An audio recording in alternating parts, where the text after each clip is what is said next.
আসসালামু আলাইকুম। রান্না করতে চলে আসলাম।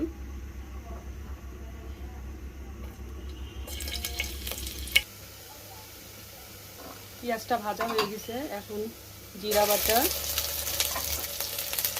পেঁয়াজ বাটা, আদা রসুন বাটা সবগুলো দিয়ে দিলাম, একটু পানি দিলাম। মশলা কষানো হয়ে গেছে, মশলা আদা রসুন জিরা পেঁয়াজ বাটা হয়ে গেছে। এখন আমি মরিচের গুঁড়া, হলুদের গুঁড়া, লবণ, ধনিয়ার গুঁড়া, জিরার গুঁড়া দিয়ে দিলাম। আজকে আমি মাটির নিচে যে আলু হয় সেটা বড় বড় বিশাল বড় বড় আলু হয়, ওইটা রান্না করব ইলিশ মাছ দিয়ে। মশলা কষানো হয়ে গেছে, এবার আমি এই মাটির নিচের আলুগুলো দিব।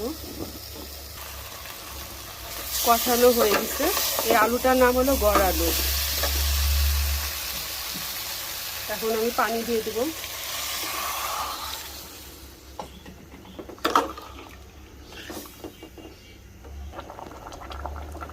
রান্না আমার শেষ।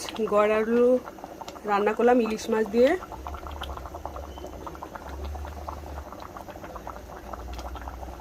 গড় আলু, এটা আলুটার নাম।